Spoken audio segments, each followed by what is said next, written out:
Bonjour chers amis, chers élèves de français. On continue la lecture du livre. Bonjour chers amis, chers élèves de français. On continue la lecture du livre. Bonjour chers amis, chers élèves de français. On continue la lecture du livre de Jules Verne de français. On continue la lecture du livre de Jules Verne.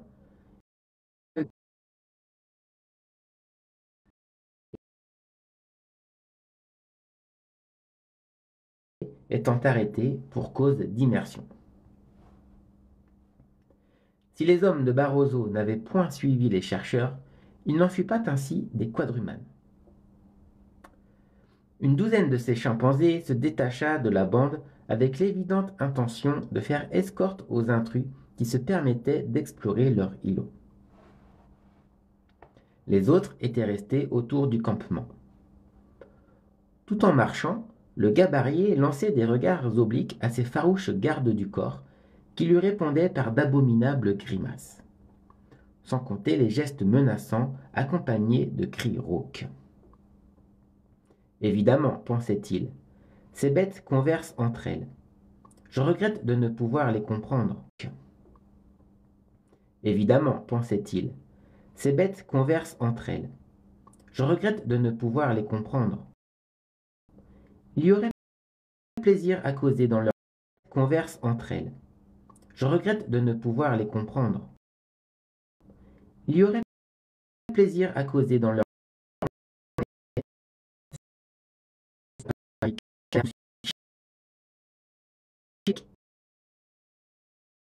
sont peu employés. Si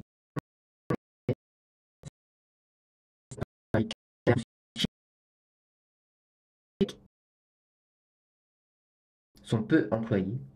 Si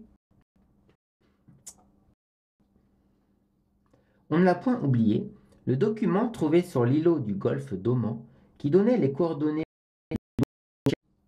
On ne l'a point oublié, le document trouvé sur l'îlot du golfe d'Oman qui donnait les coordonnées chercher ce signe du double cap indiquant la place du trésor.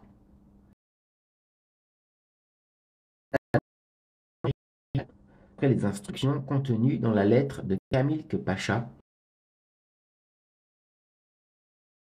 au père de maître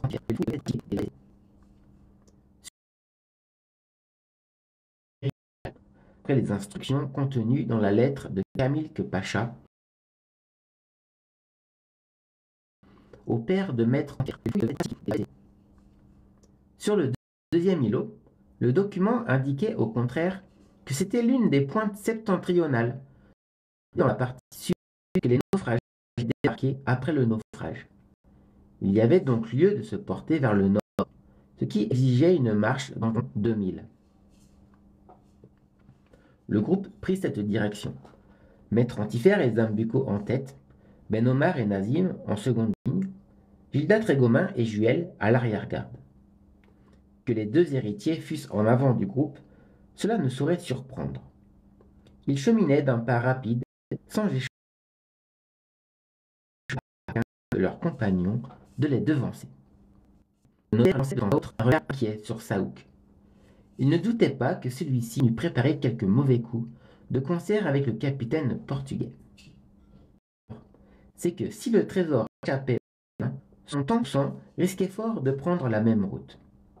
Une ou deux fois, il essaya de pressentir Saouk. La physionomie farouche se sentait surliée par Juel, ne lui répondit pas. En effet, la défiance de Juel servait sévèrement par l'attitude de Ben Omar vis-à-vis de Nazim. Même dans les études d'Alexandrie, il est inadmissible que ce soit le clerc qui commande et le notaire qui obéisse. Et, à n'en pas douter, il en était ainsi de ces deux personnages. Quant au gabarier, il ne s'occupait que des singes. Parfois, sa bonne et avenante figure répondait à leurs grimaces. Son œil se fermant, son nez... Nanon et Enogat ne l'auraient pas reconnu. alors qu'il s'abandonnait à ses distorsions simiesques. Enogat, ah, la pauvre enfant. Certes, en ce moment, elle pensait à son fiancé, puisqu'elle y pensait toujours. Mais que, ce jour même, Juel, réduit à l'état de naufragé, en fut à marcher au milieu d'une escorte de chimpanzés. Jamais, non, jamais elle n'eût pu imaginer cela.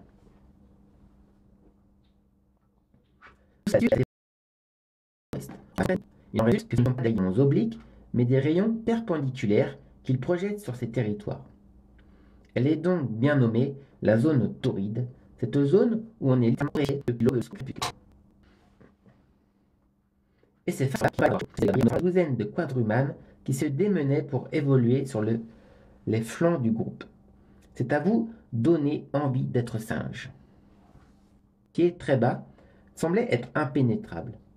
À moins d'être quadrumane, ainsi que Gilda Trégomin en manifestait le désir, et de pouvoir circuler entre les branches, il eût été à peu près impossible de s'y frayer un passage. Aussi était-ce le long du littoral que remontaient Maître Antifère et ses compagnons, circulant autour des criques, évitant de hautes roches dressées çà et là comme des menhirs, trébuchant au milieu d'un invraisemblable éboulis de pierres, lorsqu'ils ne pouvaient suivre les grèves sablonneuses déjà recouvertes par la marée montante.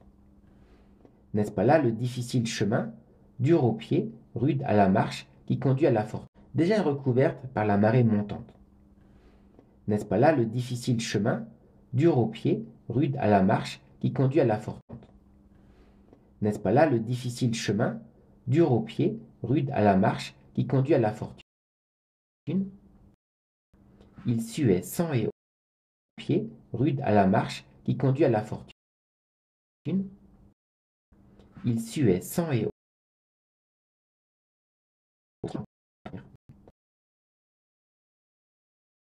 il avait cette recherche sous les feux de la méridienne. Le gabarier était à bout. Reposons-nous un instant. Le gabarier était à bout. Reposons-nous un instant. Le gabarier était à bout. Reposons-nous un instant, supplia-t-il. Pas une minute. Le gabarier était à bout. Reposons-nous un instant, supplia-t-il. Pas une minute.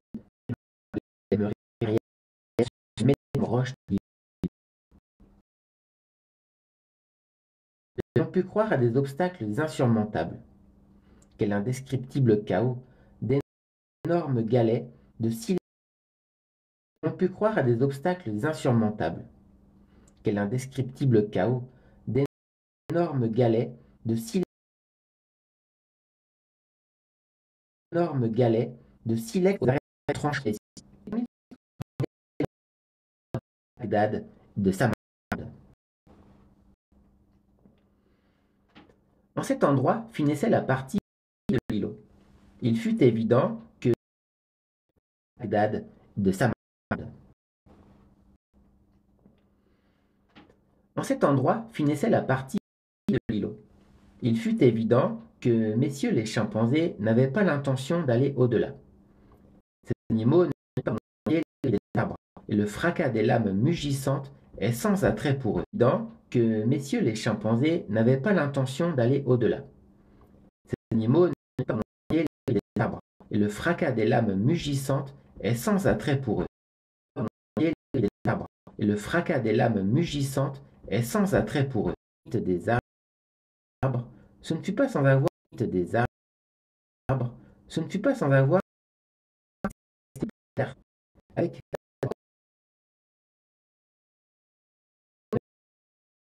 riposté, puisqu'ils n'égalaient leurs agresseurs ni en force ni en nombre.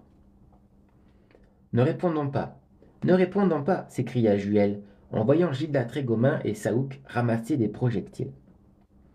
Pourtant, fit le gabarier dont le chapeau venait d'être enlevé d'un coup de pierre. Non, monsieur Trégomin, éloignons-nous, et nous serons en sûreté, puisque ces singes ne veulent pas aller plus loin. C'était le meilleur parti à prendre. Une cinquantaine de pas plus loin, tous furent hors de portée des pierres. Il était alors 10h30. On voit quel temps avait nécessité cette marche de 2000 le long du littoral. Au nord, les pointes s'avançaient en mer de 150 à 200 mètres. Ce fut la plus longue dans la direction du nord-ouest que Maître Antifère et Zambucco résolurent de visiter en premier lieu. Rien d'aride comme cet entassement de roches, les unes solidement enchâssées par leur base dans un sol sablonneux, les autres éparses et roulées par les grands coups de mer pendant la mauvaise saison. Aucune trace de végétation du reste, pas même de ces lichens qui veloutent les blocs humides.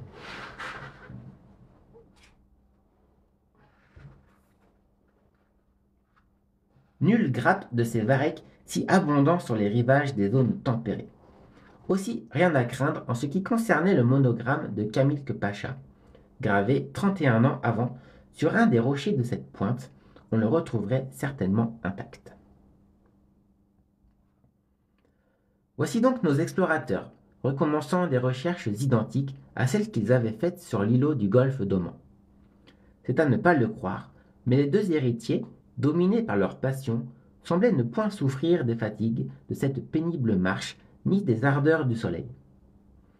De même, Saouk, lequel, dans l'intérêt de son patron, eût-on pu penser qu'il agissait dans le sien, procédait avec un zèle infatigable. Le notaire, lui, assis entre deux roches, ne bougeait pas. Il ne parlait pas. Si l'on découvrait le trésor, il serait toujours temps d'intervenir pour réclamer le tantième auquel il avait droit, étant présent, ainsi que lui imposait sa qualité d'exécuteur testamentaire. Et, par Allah, il ne serait pas trop payé, eu égard aux tribulations qu'il endurait depuis 3 longs mois, aux dangers dont il ne s'était pas tiré sans peine. Il va de soi que, sur l'ordre de Pierre Servan-Malo, Juel, demeuré près de lui, se livrait méthodiquement sur le sol au plus minutieux examen. Il n'est guère probable, se disait-il, que nous trouvions ici la niche aux millions. Premièrement, il ne faut pas que le trésor ait été enfoui sur cet îlot, et non sur un des autres îlots de la baie. Deuxièmement, il faut que ce soit sur cette pointe. Troisièmement, il faut que nous découvrions, au milieu de cet amas de roches, celle qui porte le double K. Mais enfin, si toutes ces circonstances se rencontrent, si ce n'est pas quelque mystification de cet abominable pacha, si je mets la main sur le monogramme, est-ce qu'il ne serait pas raisonnable de n'en rien dire? Mon oncle renoncerait à cette déplorable idée, de nous marier, moi avec quelques duchesses, elle, ma chère Enogate, avec quelques ducs en disponibilité. Eh bien non, mon oncle ne se relèverait pas d'un coup pareil. Il perdrait la raison. J'aurais sur la conscience une mauvaise action. Il faut aller jusqu'au bout. Et tandis que Juel se livrait à ses réflexions, le gabarit, assis sur un quartier de roche, les bras ballants, les jambes pendantes, les joues ruisselantes, soufflait comme un phoque qui reparaît à la suite d'une immersion prolongée. Cependant, les investigations se poursuivaient sans donner aucun résultat. Maître Antifère, Zambucco, Juel et Saouk regardaient, palpaient ceux des blocs qui, grâce à leur disposition, à leur orientation, pouvaient porter le précieux monogramme. En vain. 2 fatigantes heures furent-elles consacrées à cette opération jusqu'à l'extrémité de la pointe. Rien. Rien. Et en effet, comment serait-il venu à l'idée de choisir une place exposée à l'usure du ressac ou aux violences des houles du large? Non. Aussi, après les recherches achevées sur cette pointe, faudrait-il les reprendre sur les autres? Soit on les reprendrait le lendemain, et Maître Antifère recommencerait son travail sur un autre îlot s'il échouait sur celui-ci. Il n'abandonnerait pas son œuvre, non, de par tous les saints qui figuraient à son acte de baptême. Enfin, n'ayant trouvé aucun indice, le groupe remonta la pointe, examinant encore de ci de là les quartiers de roches épars sur le sable. Rien, rien. À présent, il ne restait plus qu'à revenir, à s'embarquer dans l'une des chaloupes qui devait avoir rallié le campement, à gagner la bourgade de Mayumba, afin de se livrer à de nouvelles opérations sur un autre îlot. Lorsque Maître Antifère, le banquier Zambuco, Juel et Saouk furent de retour à la naissance de la pointe, ils aperçurent le gabarier et le notaire, toujours à la même place. Maître Antifère et Zambuco, sans prononcer une parole, se dirigèrent vers la lisière du bois où les chimpanzés attendaient le moment de s'abandonner à quelques démonstrations hostiles. Juel rejoignit Gilda Trégomin. Eh bien, demanda celui-ci. Pas trace d'un double, ni même d'un simple cas. Alors, c'est à reprendre ailleurs? Comme vous dites, monsieur Trégomin. Relevez-vous et revenons au campement. Me relever? J'y consens. Si je le puis. Voyons, un peu d'aide, mon garçon. Et s'il ne suit pas trop du bras vigoureux de Juel pour aider Gilda Trégomin à se remettre sur les pieds. Ben Omar était déjà debout, près de Saouk. Maître Antifère et Zambuco marchaient à une vingtaine de pas en avant. Des gestes et des clameurs, les quadrumanes venaient de passer aux actes. Nombre de pierres commencèrent à voler, et il fallut se tenir sur la défensive. Est-ce que décidément, ces maudits singes voulaient empêcher Maître Antifère et ses compagnons de rejoindre Barroso et l'équipage au campement? Soudain, un cri se fait entendre. C'est Ben Omar qui l'a poussé. A-t-il donc été atteint par une pierre, en quelque partie sensible de sa personne? Non, ce n'est point un cri de douleur qui lui est échappé. C'est un cri de surprise, presque un cri de joie. Tous se sont arrêtés. Le notaire, la bouche ouverte, les yeux plissés, tendait la main vers Gilda Trégomin. Là, là, répète-t-il. Que signifie? Demande Duel. Est-ce que vous devenez fou, monsieur Ben Omar? Non, là, le cas, le double cas, répond le notaire d'une voix étranglée par l'émotion. À ces mots, Maître Antifère et Zambuco se reportent rapidement en arrière. Le cas? Le double cas? S'écrie-t-il. Oui. Où? Et ils cherchèrent du regard la roche sur laquelle, à en croire Ben Omar, est gravé le monogramme de Kamilk Pacha. Rien, ils ne voient rien. Mais où? Animal, répète le malouin d'un ton gros d'inquiétude et de fureur. Là, répéta une dernière fois le notaire. Et sa main désigne le gabarier qui vient de faire un demi-tour en haussant les épaules. Voyez, sur son dos, s'écrie Ben Omar. En effet, la vareuse de Gilda Trégomin laisse apparaître très visiblement le dessin d'un double K. Plus de doute, la roche contre laquelle il était appuyé portait le monogramme dont le dos du digne homme a conservé l'empreinte. Maître Antifère bondit. Il saisit le gabarier par le bras. Il le somme de revenir à l'endroit où il s'est assis. On l'essuie et, moins d'une minute après, tous sont en présence d'un gros bloc à la surface duquel le monogramme tant cherché est encore parfaitement lisible. Non seulement Gilda Trégomin s'était adossé contre la roche signée du double K, mais il s'était étendu à la place même où reposait le trésor. Personne ne prononce une seule parole. On se met à l'ouvrage. Faute d'outils, la besogne ne laissera pas d'être difficile. De simples couteaux seront-ils suffisants pour creuser cette substance rocheuse? Oui, quand on devrait s'y briser les ongles, s'y user les doigts. Heureusement, les pierres érodées sous l'action du temps peuvent être disjointes sans trop de peine. 1 heure de travail et on aura découvert les 3 barils. Il n'y aura plus qu'à les transporter au campement, puis à Mayumba. Il est vrai, ce transport sera probablement difficile. Et comment pourrait-il s'effectuer à l'abri des soupçons?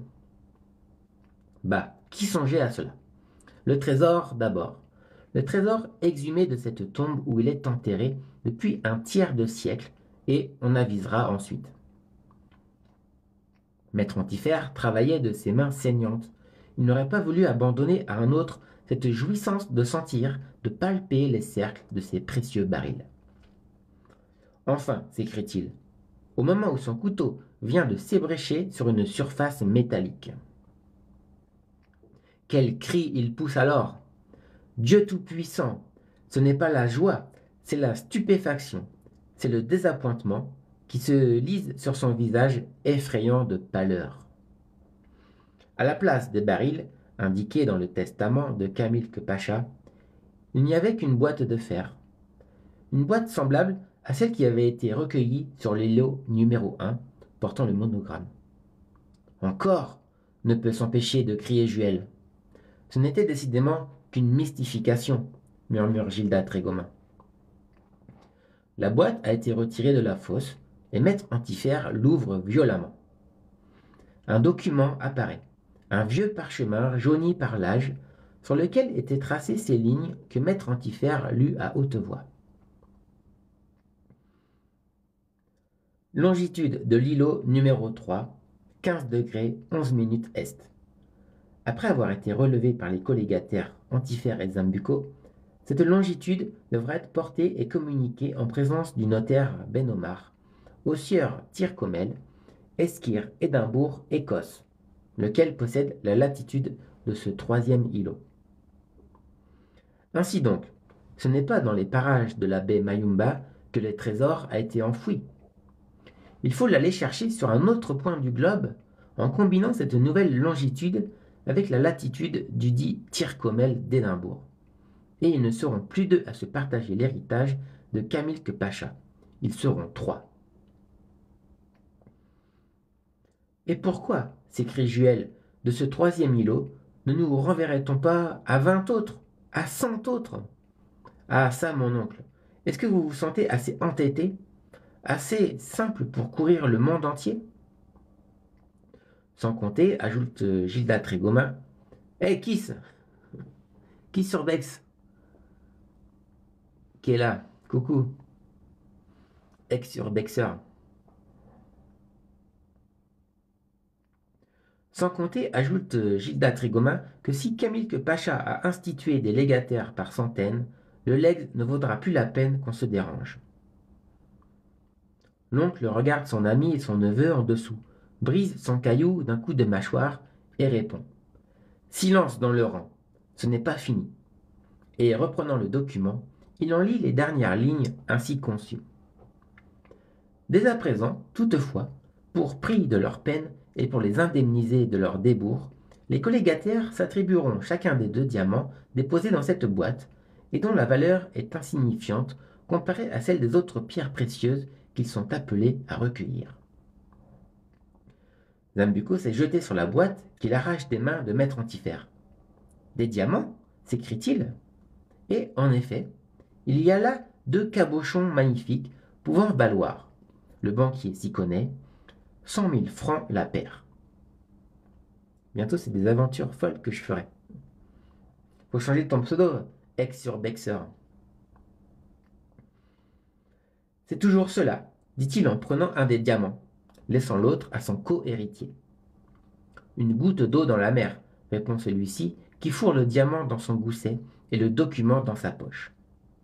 Hé hé, fait le gabarier en remuant la tête. Cela devient plus sérieux que je ne pensais. Faudra voir, faudra voir. Mais Juel se contente de lever les épaules. Quant à Saouk, il se ronge les poings à la pensée qu'il ne retrouvera jamais une occasion si favorable. En ce qui concerne Ben Omar, qui n'a pas eu le plus petit brillant pour sa part, malgré l'intervention que lui impose une fois de plus cette dernière notice, les traits tirés, la figure décomposée, les bras mous, les genoux infléchis, il offre l'apparence d'un sac à demi vide qui va s'aplatir sur le sol.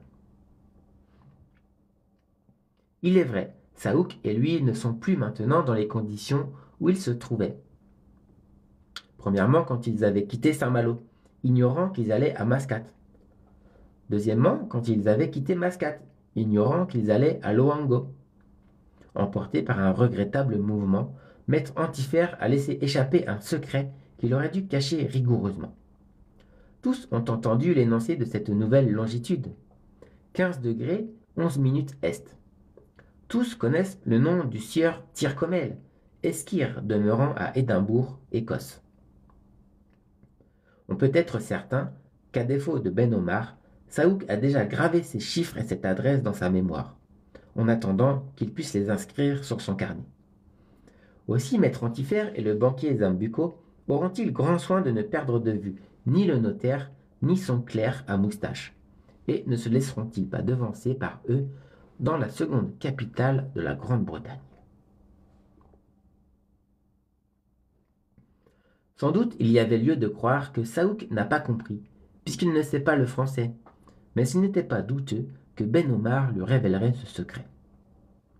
Et d'ailleurs, Juel n'est pas sans avoir remarqué que Nazim n'a point dissimulé un sentiment de curiosité satisfaite lorsque les chiffres de la longitude et le nom de Tyrcomel se sont si imprudemment échappés des lèvres de Maître Antifère.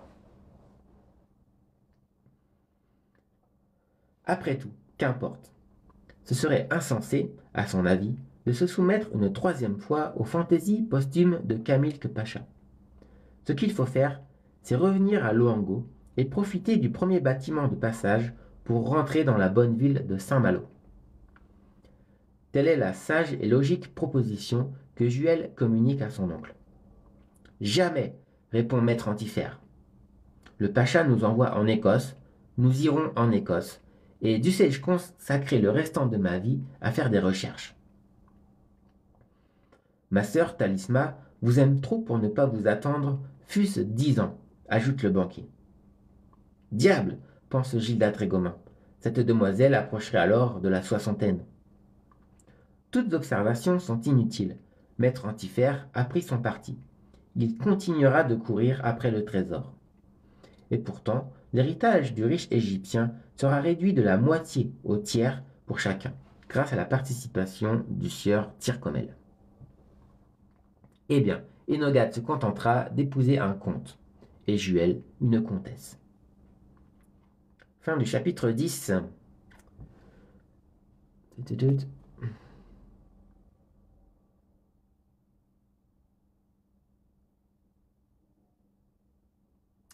Ok, on enchaîne sur le chapitre 11, dans lequel Maître Antifère et ses compagnons assistent à un sermon du révérend Tyrcomel, qui n'est pas pour leur faire plaisir. Oui, mes frères, oui, mes sœurs, la possession des richesses conduit fatalement au crime d'en abuser. Elle est la principale, pour ne pas dire l'unique, cause de tous les maux qui désolent ce bas monde. L'appétit de l'or ne peut amener que les plus regrettables dérèglements de l'âme. Imaginez une société dans laquelle il n'y aurait ni riches ni pauvres.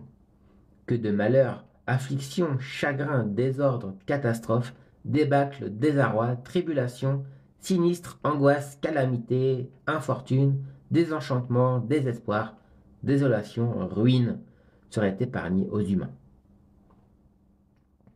Le loquace clergyman s'était élevé à la plus haute éloquence en entassant ce monceau de synonymes à peine suffisant pour exprimer les diverses éventualités où s'engendrent les misères terrestres. Il aurait pu en lancer bien d'autres encore à la surface de ce torrent oratoire qu'il précipitait du haut de la chair sur la tête de ses auditeurs. Il faut lui savoir gré d'avoir endigué sa faconde sous ce rapport du moi. Fin du chapitre 10, oui. Début du chapitre 11. C'était dans la soirée du 25 juin, à Throne Church, dont une portion fut démolie pour l'élargissement du carrefour de High Street, que le révérend Tyrcomel de l'Église libre d'Écosse prêchait ainsi devant un auditoire visiblement accablé de ces lourdes périodes. Après l'avoir entendu, nul doute que les fidèles n'allassent vider leur coffre-fort et jeter toutes les valeurs qu'ils contenaient dans les eaux du golfe de Force, lequel arrose, à 2000 de là, les rives septentrionales du Mid-Lothian, le célèbre comté dont Édimbourg, cette Athènes du Nord, s'enorgueillit d'être la capitale. Le bébé, il hiberne. Ouais, le bébé, il sort pas du ventre. Il reste au chaud dans le ventre de maman. J'ai un autre bébé là, dans mes bras. Ouais, le 27 septembre est passé.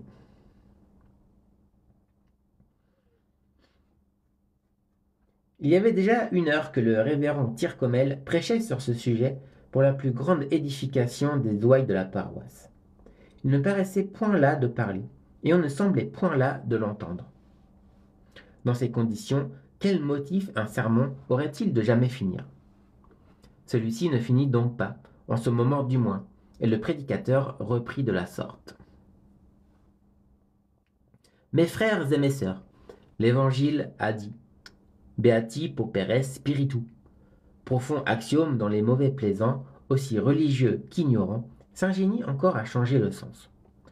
Non, il ne s'agit pas de ceux qui sont pauvres d'esprit, des imbéciles en un mot, mais de ceux qui se font pauvres en esprit, et dédaignent ces abominables richesses, source de tant de mal dans les sociétés modernes. Aussi l'Évangile vous commande-t-il de n'éprouver envers la fortune que mésestime et mépris. Et si par malheur vous êtes affligés des biens de ce monde, si l'argent s'entasse dans vos caisses, si l'or vous afflue à pleines mains, mes sœurs, ici une puissante image qui fait courir des frissons sous les mantelets des dames de l'attentif auditoire. Si les diamants, les pierres précieuses s'attachent à vos cous, à vos bras, à vos doigts, comme une éruption malsaine, si vous êtes parmi celles qu'on appelle les heureuses du jour, moi je dis que vous êtes les malheureuses. Et j'ajoute que votre maladie doit être traitée par les moyens les plus énergiques, fût-ce le fer ou le feu. Une nouvelle prédiction pour la date d'accouchement, je dirais le 9 octobre.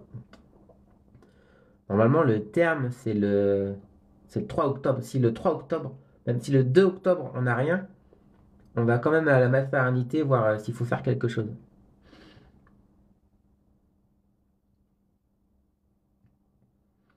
On sentit un frémissement à travers l'assistance, comme si le bistouri du chirurgien eût fouillé ses plaies mises à nu par l'orateur. Mais ce qu'il y avait d'original dans le traitement qu'il prétendait appliquer à tous les pauvres gens affligés du météorisme des richesses, c'est qu'il leur ordonnait de s'en débarrasser matériellement. En d'autres termes, de les détruire. Il ne disait point « Distribuez votre fortune aux misérables. Dépossédez-vous au profit de ceux qui ne possèdent point. » Non, ce qu'il prêchait, c'était l'anéantissement de cet or, de ces diamants, de ces titres de propriété, de ces actions industrielles ou commerciales. C'était leur complète disparition, dût-on les brûler ou les jeter à la mer. Pour s'expliquer l'intransigeance de ces doctrines, il convient de connaître à quelle secte religieuse appartenait le fougueux Tircomel Esquire. C'est quoi Esquire? Google. Esquire. Ah, c'est un terme britannique. C'est un rang de noblesse qui dénote un certain statut social. Esquire. C'est possible que ce soit retardé. Tout est possible. Un collègue à moi est né le 18 janvier 2004, alors qu'il devait sortir le 13 janvier. Ouais, 5 jours plus tard, c'est tout à fait possible. L'Écosse, divisée en un millier de paroisses, comprend des sessions ecclésiastiques, des synodes, une cour suprême pour l'administration et l'exercice du culte national. Mais en dehors de ce nombre déjà respectable, comme toutes les autres religions sont tolérées dans le Royaume-Uni, on compte 1500 églises appartenant aux dissidents, quelle que soit leur dénomination, catholiques, baptistes, épiscopaux, méthodistes, etc. De ces 1500 églises, plus de la moitié relèvent de l'Église libre d'Écosse, Free Church of Scotland, laquelle, 20 ans avant, venait de rompre ouvertement avec l'Église presbytérienne de la Grande-Bretagne. Et à quel propos? Uniquement parce qu'elle ne trouvait pas assez imprégnée du véritable esprit calviniste, disons assez puritaine. Or, précisément, le révérend Tircomel prêchait au nom de la plus farouche de ces sectes qui n'admettent aucun compromis avec les usages et les mœurs. Il se croyait envoyé par Dieu, lequel lui avait confié un des faisceaux de son tonnerre, afin qu'il en foudroyât les riches, ou tout au moins leurs richesses, et on le voit, il n'y allait pas de main morte. C'était, au moral, une sorte d'illuminé, aussi sévère pour lui-même que pour les autres. C'était au physique un homme de 50 ans, grand, maigre, figure émaciée, face glabre, une flamme dans le regard, la physionomie d'un apôtre, la voix pénétrante d'un frère prêcheur. Son entourage le disait inspiré du souffle du Très-Haut. Cependant, si les fidèles se pressaient à ses sermons, si on l'écoutait avec ardeur, il n'est pas prouvé qu'il eût jamais fait nombre de prosélytes.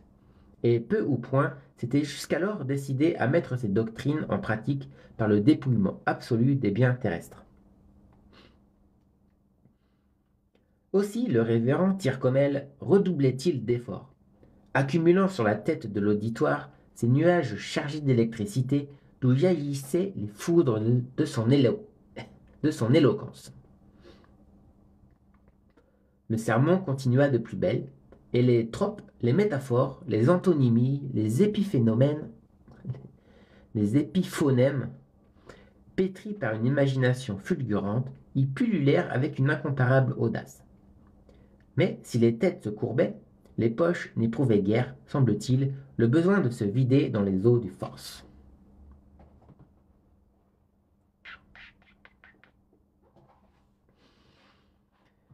Évidemment, l'assistance qui remplissait la nef de Tron Church ne perdait pas un mot du sermon de cet énergumène, et si elle ne se hâtait point de se conformer à ses doctrines, ce n'était pas faute de l'avoir compris. Il convient cependant d'en excepter 5 auditeurs, ne connaissant rien de la langue anglaise, et qui n'auraient pas su de quoi parlait le clergyman, si un 6e n'eût été capable de leur traduire en bon français les terribles vérités qui tombaient du haut de cette chair sous forme d'averses évangéliques. Inutile d'ajouter, n'est-il pas vrai, que ces 6 individus étaient Maître Antifère et le banquier Zambucco, le notaire Ben Omar et Saouk, le gabarier Gilda Trégomin et le jeune capitaine Juel. Nous les avions laissés sur l'îlot de la baie de Mayumba le 25 mai. Nous les retrouvons à Édimbourg le 25 juin. Que s'était-il passé entre ces 2 dates? Très sommairement, le voici. Après la découverte du second document, il n'y avait plus qu'à abandonner l'îlot aux singes, à profiter de la chaloupe qui, attirée par les signaux de l'équipage congolais, devait avoir accosté en face du campement. Maître Antifère et ses compagnons revinrent donc en suivant le littoral, escortés toujours de la bande de ces chimpanzés, acharnés à leurs démonstrations hostiles, hurlements, gestes de menace et jets de pierre. On arriva cependant sans dommage au campement. 2 mots dits par Saouk à Barroso firent comprendre à celui-ci que le coup était manqué. Impossible de voler leur trésor à des gens qui ne le rapportaient pas. La chaloupe, amarrée au fond d'une petite crique, pouvait contenir tous les naufragés du Portalegre. Ils s'y embarquèrent, un peu les uns sur les autres. Comme il ne s'agissait que d'une traversée de 6000, il n'y avait pas lieu d'y regarder.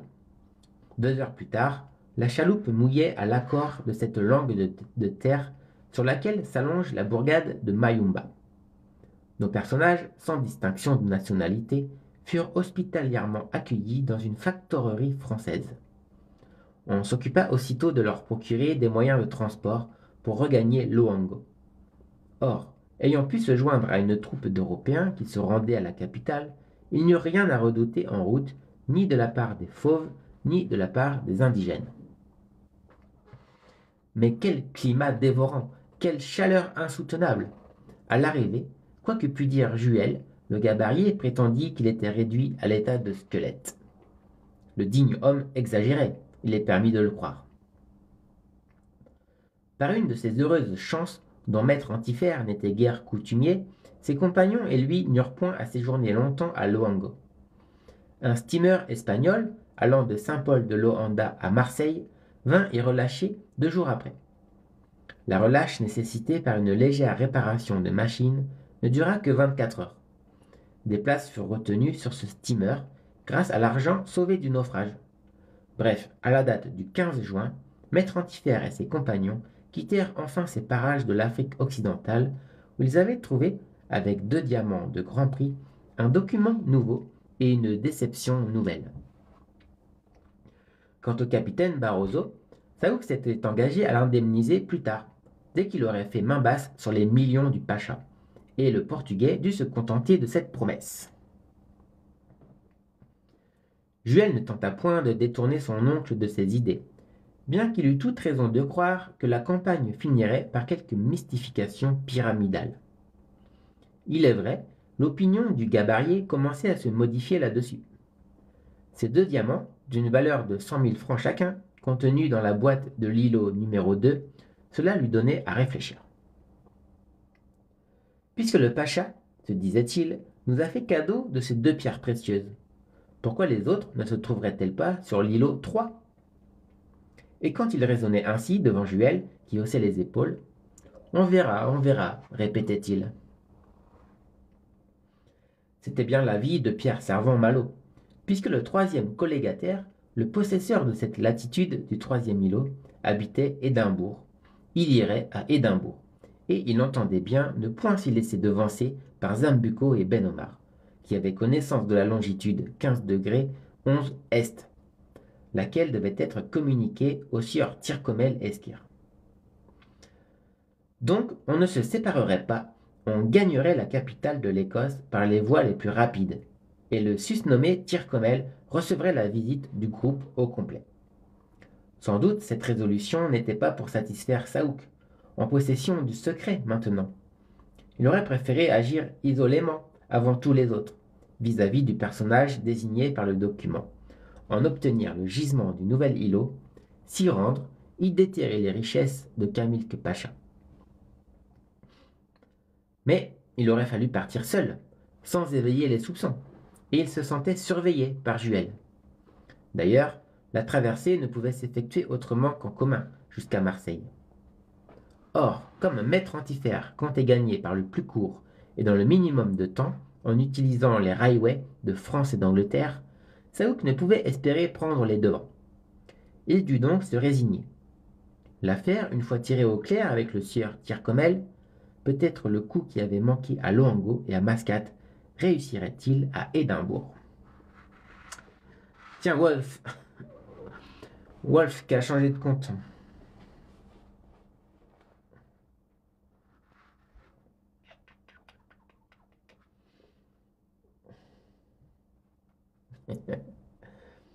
La traversée fut assez rapide, le steamer portugais n'ayant relâché dans aucun port du littoral. Qu'on ne s'étonne pas si Ben Omar, en homme qui renoncerait difficilement à ses habitudes, fut malade 24 heures sur 24, et s'il débarqua à l'état de colis inconscient au quai de la Joliette. Tigrou.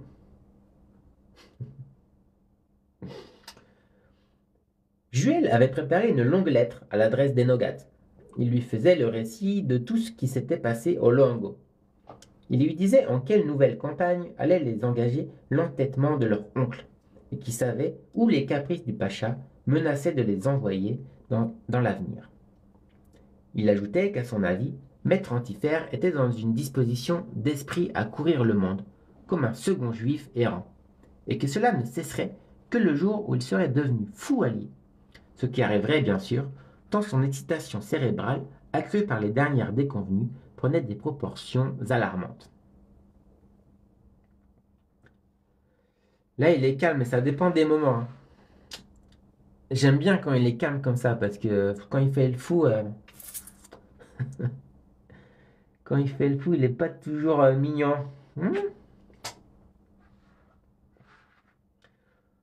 Tout cela était bien triste, et leur mariage indéfiniment reculé, et leur bonheur, et leur amour, etc.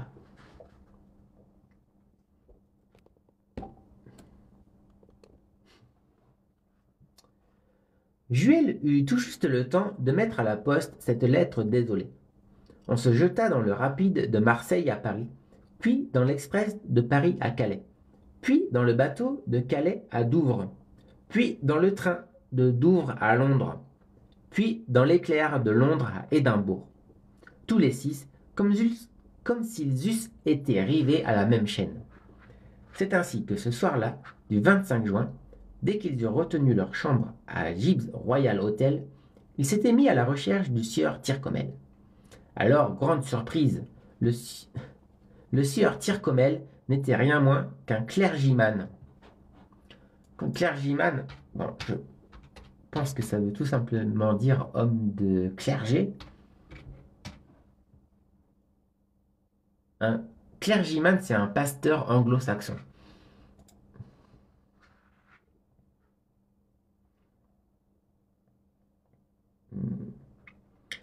Le sieur Tyrcomel n'était rien moins qu'un clergyman. Et voilà comment, après s'être présenté à sa demeure, 17 Northbridge Street, adresse qu'ils avaient pu se procurer sans peine, tant était populaire l'ardent contenteur des biens terrestres, ils étaient venus le relancer à Church, pendant qu'il tonnait du haut de sa chaire. Leur intention était de l'aborder à l'issue du sermon, de l'accompagner à son domicile, de le mettre au courant, de lui communiquer la dernière notice. Que diable! Un homme auquel on apporte un nombre respectable de millions ne se plaindrait pas d'avoir été dérangé mal à propos. Cependant, il y avait dans tout ceci quelque chose d'assez bizarre. Quel rapport avait pu exister entre Kamilke Pacha et ce clergyman écossais?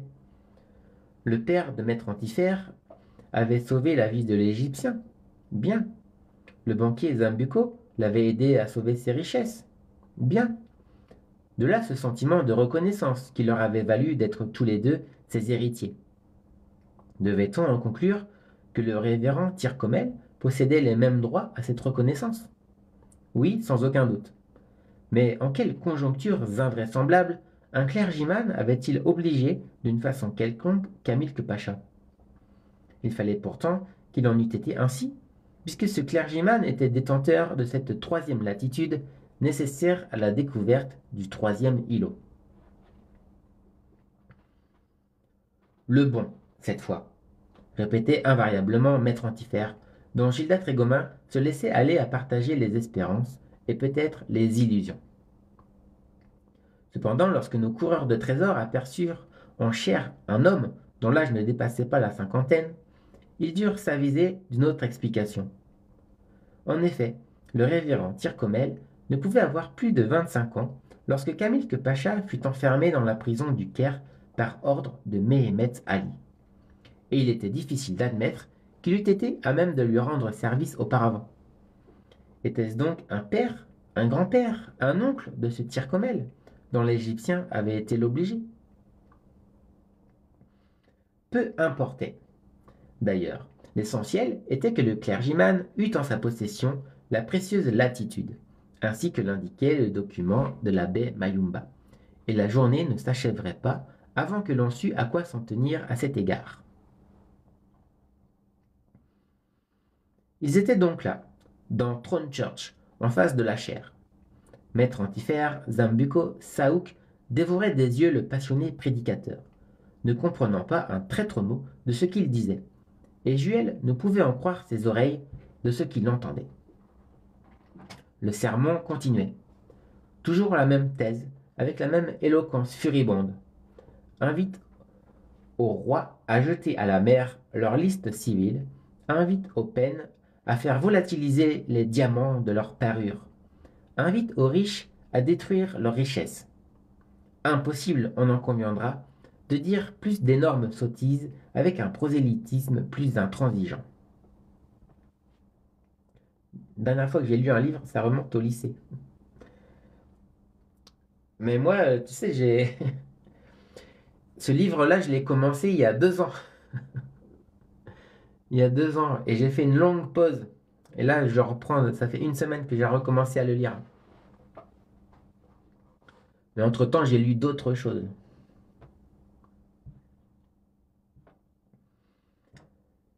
Et Juel, stupéfait, de murmurer. Voilà bien une autre complication. Décidément, mon oncle n'a pas pour lui la bonne chance. Quoi? C'est à un pareil énergumène que notre satané pacha l'adresse? C'est à ce fougueux clergyman qu'il va demander les moyens de découvrir un trésor. C'est à un homme qui n'aurait rien de plus pressé que de l'anéantir s'il tombait jamais entre ses mains. Allons, voilà un obstacle que nous n'attendions pas. Obstacle infranchissable cette fois, et qui pourrait bien mettre fin à la campagne que nous poursuivons. C'est à un refus péremptoire, à un refus sans réplique que nous allons nous heurter, à un refus qui vaudra au révérend Tyrcomel une immense popularité. Il y a là de quoi achever mon oncle, et sa raison n'y résistera pas. Zambucco et lui, peut-être aussi ce Nazim, oseront tout pour arracher son secret à ce révérend. Ils sont capables de le torturer. Voyons, à mon tour, je me laisse emballer. Eh bien, qu'il le garde son secret, cet homme. Je ne sais si, comme il le prétend, les millions ne font pas le bonheur. Mais quoi qu'il en soit, de courir après ceux de l'Égyptien, cela menace de retarder indéfiniment le mien. Et puisque jamais le Tyrcomel ne consentira à croiser sa latitude avec sa longitude, que nous avons acquise au prix de tant de peines, nous n'aurons plus qu'à revenir tranquillement en France. Et, lorsque Dieu commande, on doit obéir, disait en ce moment le prédicateur. C'est aussi mon avis, pensa Juel, et il faudra que mon oncle se soumette. Mais le sermon ne finissait pas, et il n'y avait aucune raison pour qu'il ne durât pas l'éternité. Maître Antifère et le banquier donnaient de visibles marques d'impatience. Saouk rongeait sa moustache. Le notaire, du moment qu'il n'était plus sur le pont d'un navire, ne s'inquiétait de rien. Gilda Trégomin, la bouche bée, hochant la tête, l'oreille tendue, essayait de surprendre çà et là quelques mots qu'il cherchait vainement à traduire. Au fond, tous adressaient des regards interrogateurs au jeune capitaine, comme pour lui demander: qu'est-ce que ce diable d'homme peut donc dire avec cette fougue inépuisable? Je vais me faire à manger, je me pose devant ta lecture. Ok, Wolf.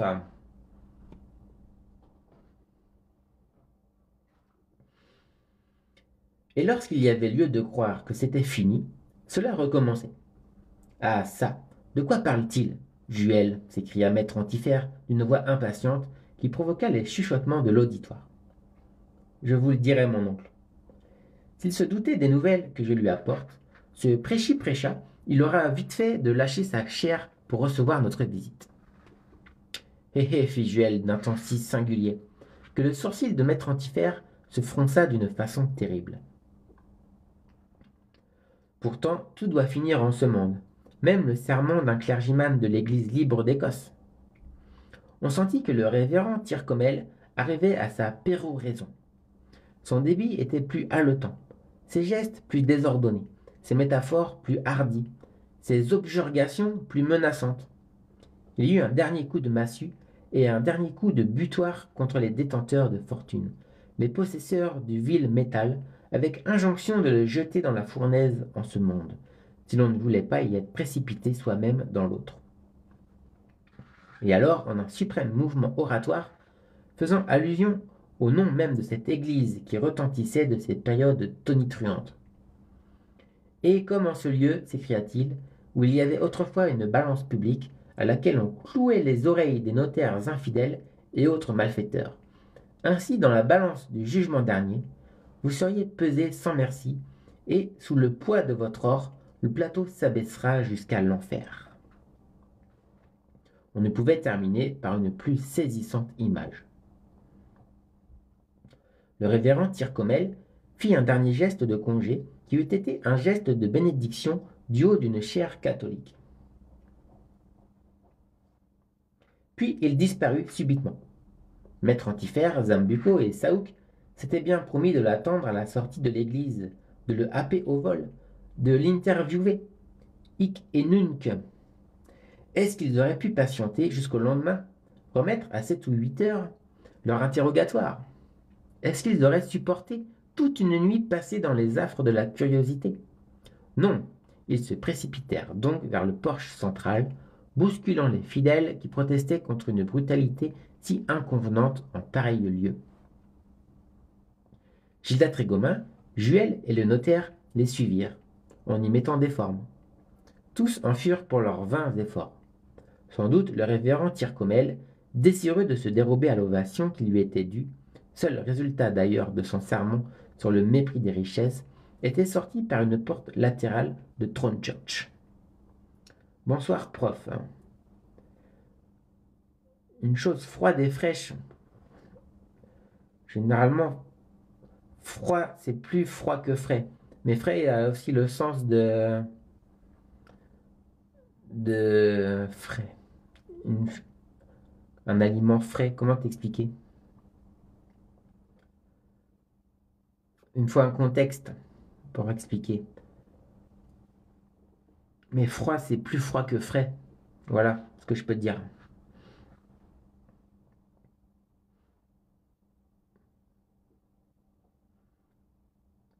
Inutilement, Pierre Servant Malo et ses compagnons l'attendirent sur les marches du péristyle, le cherchèrent au milieu des fidèles, le demandèrent à l'un et à l'autre.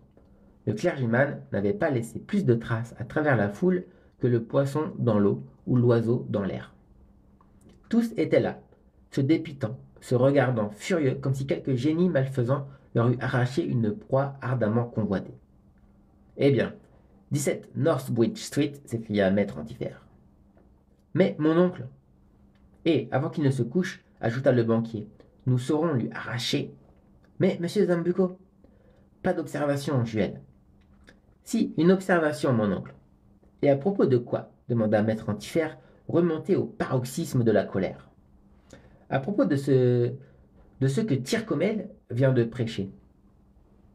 Et qu'est-ce que cela peut nous faire? Beaucoup, mon oncle. Te moques-tu, Juel? Rien n'est plus sérieux. Et j'ajouterai même rien de plus malheureux pour vous. Pour moi? Oui, écoutez. Et Juel fit connaître en quelques mots la disposition d'esprit du révérend Tyrcomel. Quelle thèse il avait soutenue dans son interminable sermon. Comme quoi, enfin, s'il ne tenait qu'à lui, tous les milliards du monde entier ne tarderaient pas à être engloutis dans les profonds abîmes des océans. Le banquier fut atterré. Saouk, aussi bien qu'il fût censé, ne point comprendre. Et Gilda Trégomin d'esquisser une grimace de désappointement. Il est certain qu'une nouvelle tuile leur tombait de haut sur le crâne. De l'eau fraîche et de l'eau froide. Eau fraîche et eau froide, c'est la même chose. Peut-être que froide, c'est plus froid que fraîche. Mais bon, il n'y a pas trop de différence.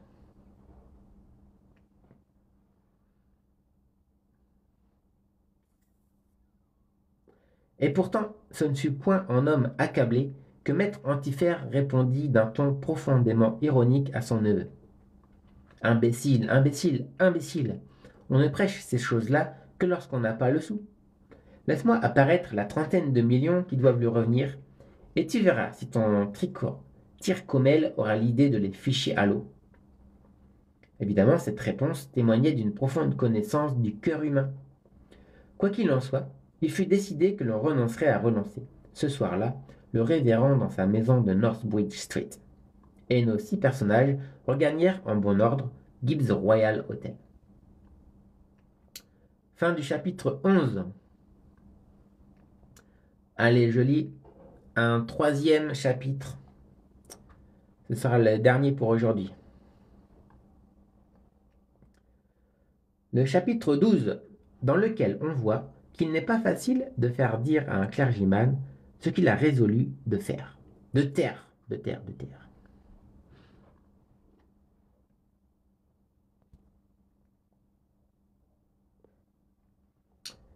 La maison du révérend Tyrcomel était située dans le quartier de la Canongate, la plus célèbre des rues de l'ancienne ville, la vieille enfumée, ainsi que la dénomment ses antiques parchemins. Cette maison confinait à celle de John Knox, dont la fenêtre s'ouvrit si souvent vers le milieu du XVIIe siècle pour permettre au fameux réformateur écossais de haranguer la foule. Ce rapprochement, ou plutôt ce voisinage, ne pouvait que plaire au révérend Tyrcomel. Lui aussi prétendait imposer ses réformes. Il est vrai que ce n'était pas du haut de sa fenêtre qu'il prêchait, et pour cause. En effet, la fenêtre de la chambre qu'il occupait dans cette maison ne donnait pas sur la rue. Elle dominait par derrière l'ancien ravin du Nord, sillonnait des lignes du railway et transformé en jardin public.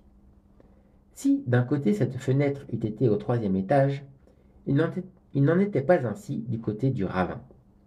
La différence du niveau des sols la mettait au 8e, et de cette hauteur, comment se faire entendre? C'était en somme une triste et inconfortable maison, de celles qui sont desservies par ces ruelles sordides et malsaines, désignées sous l'appellation de closes. Tels sont, pour la plupart, les aboutissants de cette Canongate historique, qui, sous divers noms, remonte du château d'Holyrood au château d'Édimbourg, l'une des 4 forteresses de l'Écosse, auxquelles le traité de l'Union impose l'obligation d'être toujours en état de défense.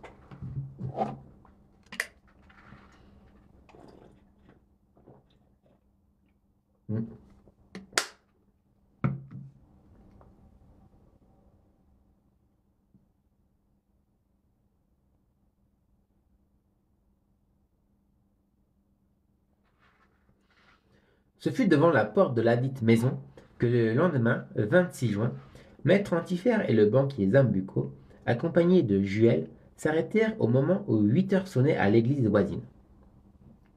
Ben Omar n'avait point été prié de se joindre à eux, sa présence étant inutile dans cette première entrevue. Par conséquent, à son extrême dépit, Saouk n'était pas de la visite. Et si le clergyman livrait le secret de la latitude, il ne serait pas là pour en prendre connaissance, ce qui le mettrait dans l'impossibilité de devancer le Malouin à la recherche de l'îlot numéro 3. Réservoir Dev fait aussi des lectures en live. Salut, salut à toi.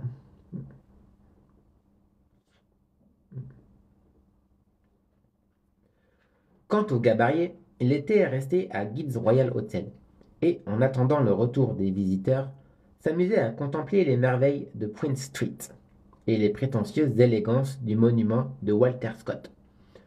En ce qui concerne Juel, il n'avait pu se dispenser de suivre son oncle, tout au moins comme interprète. D'ailleurs, on imagine quelle hâte il éprouvait de savoir enfin où gisait ce nouvel îlot, et si la fantaisie de Camille Pacha n'allait pas les envoyer se promener dans les mers du nouveau continent.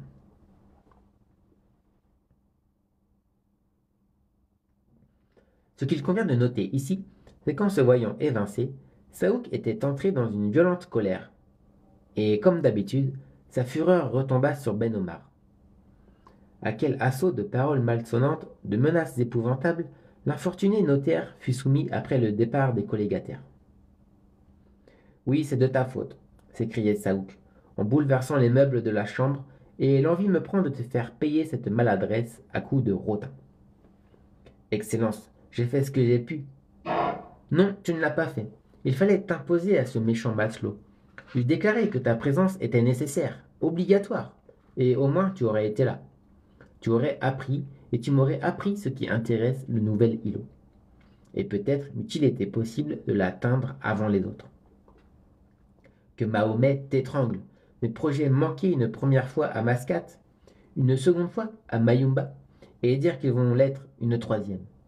Et cela parce que tu restes planté là sur ta patte comme un vieil ibis empaillé. Je vous prie, Excellence.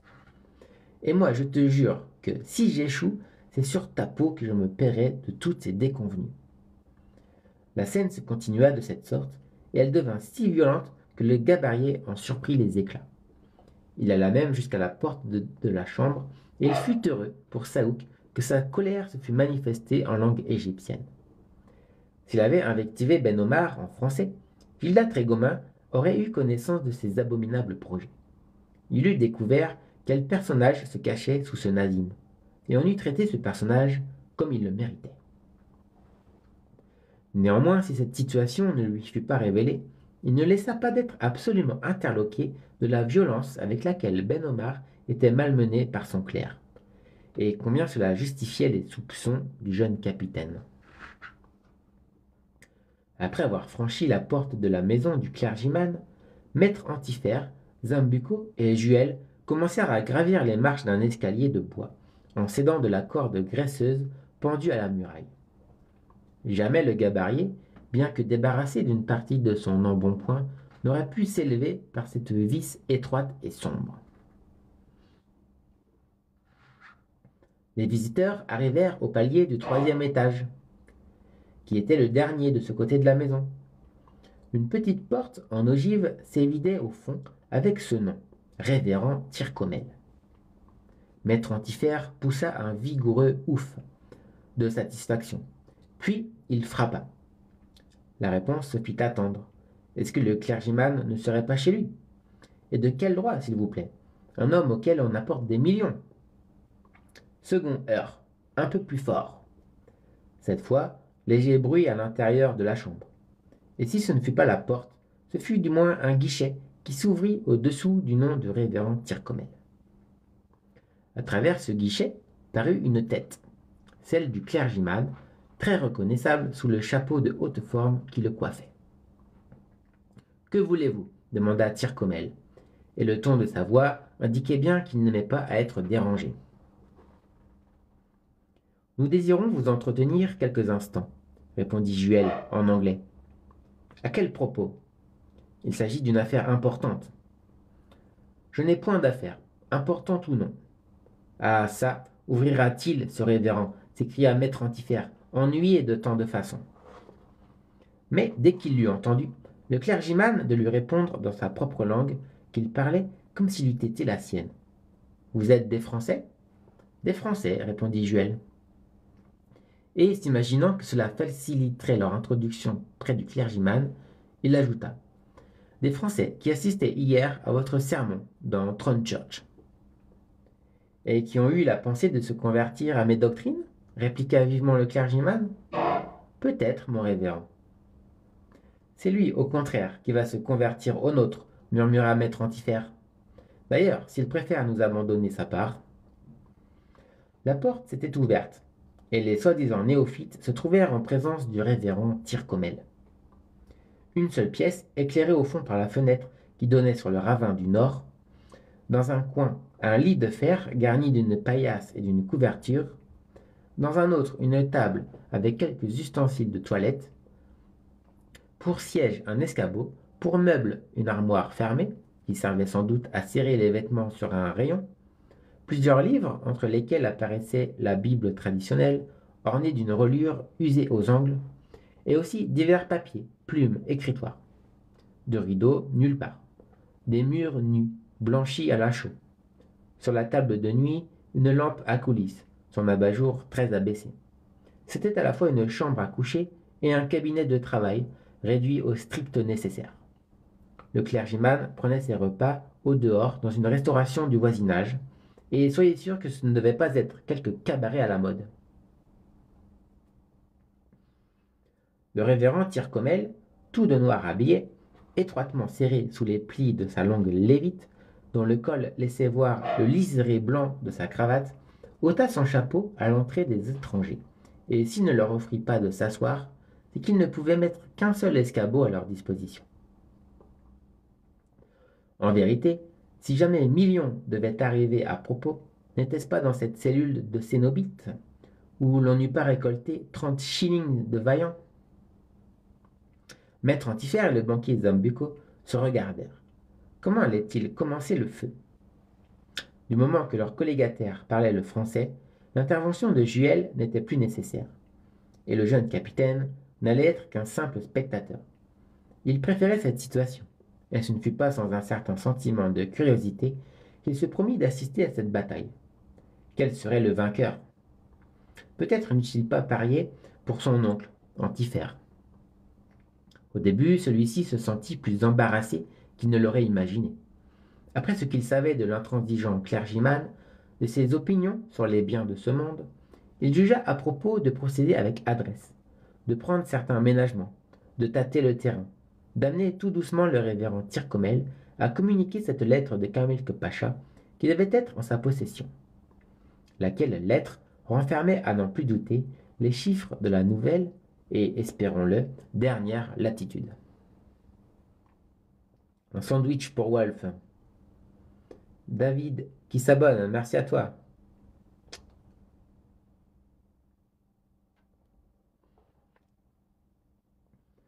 C'était l'avis de Zambucco, qui n'avait cessé de chapitrer son futur beau-frère à ce sujet. Mais l'impétueux Malouin serait-il capable de se contenir? Et dans l'état mental où il se trouvait, n'allait-il pas s'emporter à la moindre résistance et briser les vitres? Et bonjour Yasmine. En tous les cas, ce ne fut pas lui qui prit d'abord la parole, tandis que ses trois visiteurs formaient un groupe au fond de la chambre. Le révérend Tyrcomel se plaça en face d'eux dans l'attitude du prêcheur, persuadé que ces gens-là venaient de leur plein gré se soumettre à ses doctrines. Il ne songeait qu'à leur renouveler éloquemment ses principes. Mes frères, dit-il en joignant les mains dans un élan de reconnaissance, je remercie l'auteur de toutes choses de m'avoir départi ce don de persuasion qui m'a permis de faire pénétrer jusqu'au fond de vos âmes le dédain de la fortune et le détachement des richesses terrestres. Il fallait voir la figure des deux héritiers à cet exorde. Mes frères, continua le clergyman, en détruisant les trésors que vous possédez, que nous ne possédons pas encore, fut tenté de s'écrier l'oncle de Juel. Vous donnerez un admirable exemple qui sera suivi de tous ceux dont l'esprit est capable de s'élever au-dessus des matérialités de la vie. Maître Antifère, par un brusque mouvement de mâchoire, envoya son caillou d'une joue à l'autre, tandis que Zambuco semblait lui souffler. Est-ce que vous n'allez pas expliquer à ce bavard l'objet de votre visite? Un signe affirmatif fut la réponse du malouin qui se répétait à part lui. Non, certes, je ne laisserai pas un pareil raseur nous recommencer son sermon d'hier. Le révérend Tyrcomel, ouvrant alors ses bras comme pour y recevoir des pécheurs touchés par le repentir, dit d'une voix pleine d'onction. Vos noms, mes frères, afin que... Nos noms, monsieur Tyrcomel, interrompit maître Antifère, les voici, et nos qualités avec. Moi, maître Antifère, Pierre Servan-Malo, capitaine au cabotage à la retraite. Juel Antifère, mon neveu, capitaine au long cours. Monsieur Zambuco, banquier à Tunis. Le clergyman s'avança vers la table afin d'inscrire ses noms, disant « Et sans doute vous m'apportez, pour en faire l'abandon, vos fortunes périssables, des millions peut-être. » En effet, monsieur Tyrcomel, il s'agit de millions, et lorsque vous aurez touché votre part, libre à vous de la détruire comme vous l'entendrez. Mais en ce qui nous concerne, c'est autre chose. Allons, voilà maître Antifère faisant fausse route. Juel et Zambuco le comprirent bien, au changement qui s'opéra dans la physionomie du clergyman. Son front se rida, ses yeux se détournèrent à demi. Ses bras, qu'il avait largement ouverts, se refermèrent sur sa poitrine, comme se referme la porte d'un coffre-fort. De quoi donc s'agit-il, messieurs? Demanda-t-il en reculant d'un pas. De quoi il s'agit? Répondit maître Antifère. Tiens, Juel, déroule-lui la chose, car je ne serais pas capable de mesurer mes paroles. Et Juel déroula la chose sans réticence.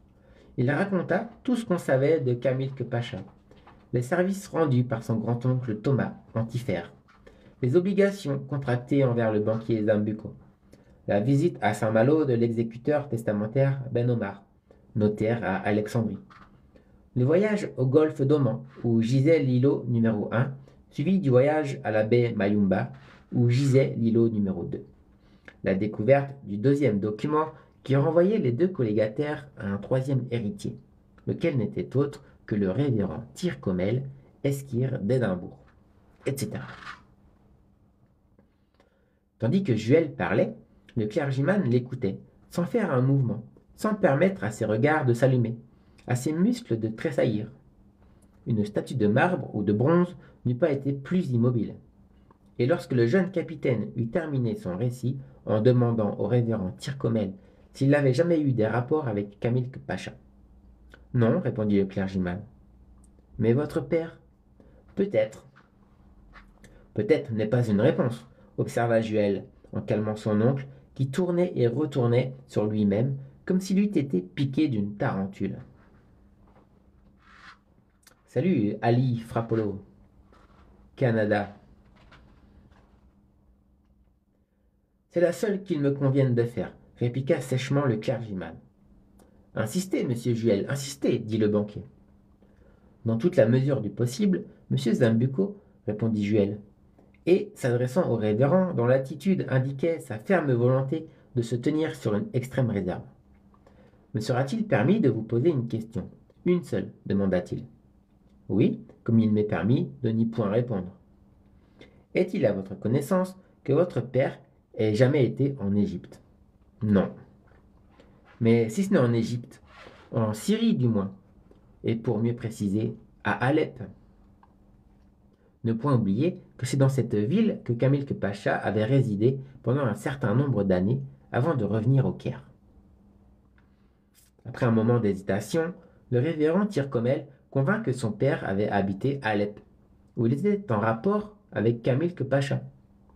Donc, nul doute que ces rapports n'eussent fait de celui-ci l'obligé du dit Tyrcomel, au même titre que Thomas Antifère et le banquier Zambuco. Je vous demanderai maintenant, reprit Juel, si votre père a reçu une lettre de Camilque Pacha. Oui, une lettre dans laquelle il était question du gisement d'un îlot qui renfermerait un trésor. Oui.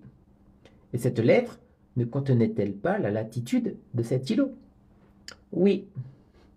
Et ne disait-elle pas qu'un jour, un certain Antifère et un certain Zambuco viendraient lui rendre visite à ce sujet? Oui. Les oui du clergyman tombaient comme des coups de marteau frappés de plus en plus fort. Eh bien, reprit Juel, maître Antifère et le banquier Zambuco sont en votre présence.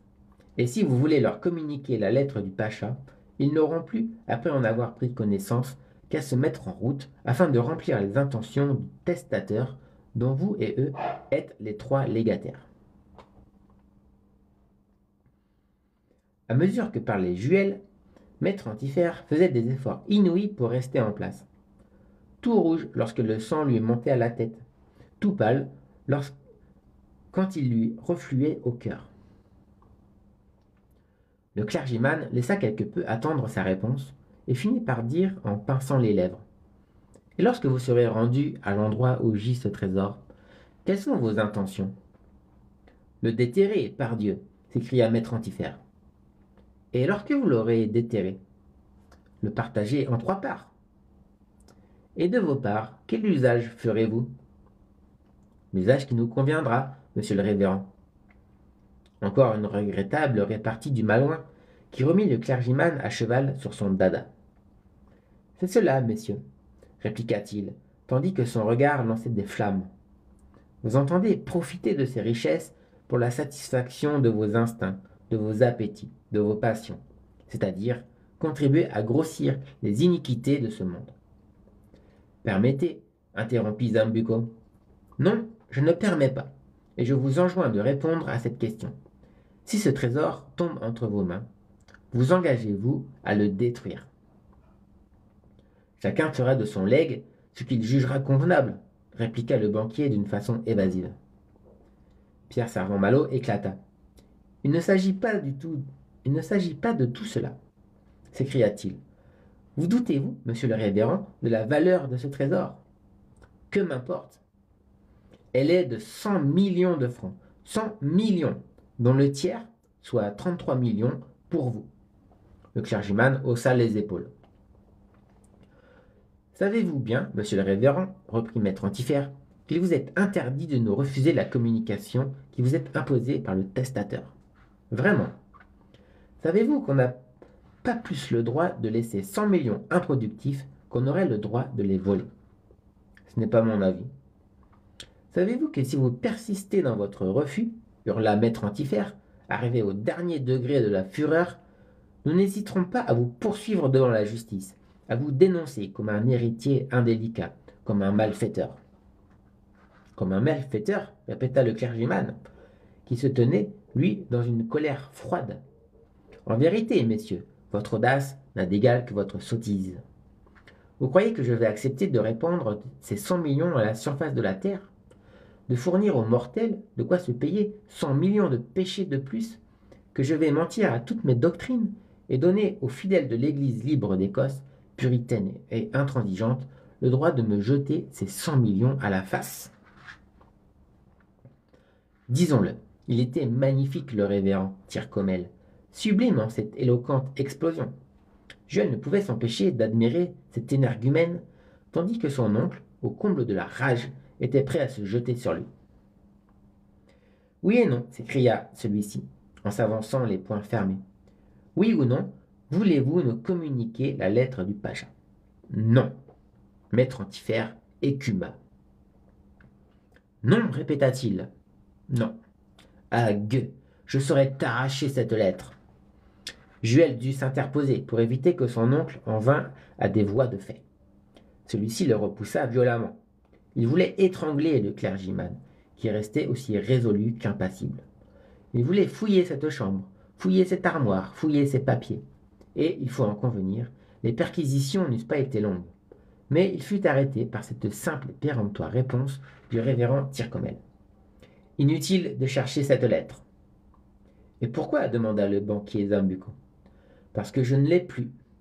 Et qu'en avez-vous fait? Je l'ai brûlé. Au feu! Il l'a jeté au feu! Vociféra maître Antifère. Le misérable! Une lettre qui contenait un secret de 100 millions. Un secret qu'on ne pourra plus découvrir. Et ce n'était que la vérité.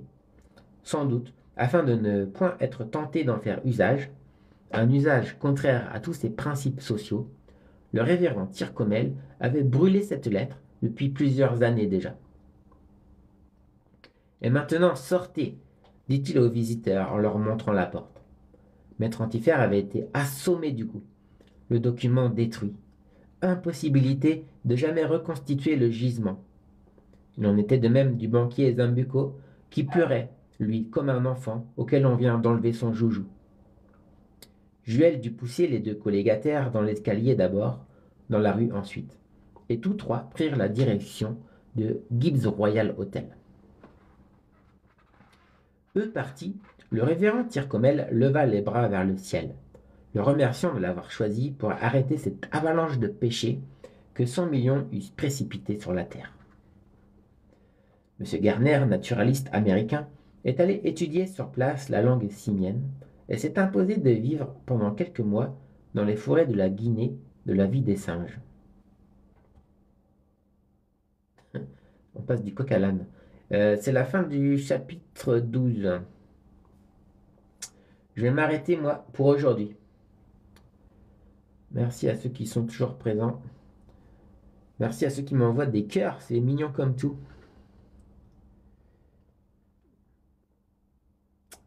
Mais voilà, fini pour aujourd'hui.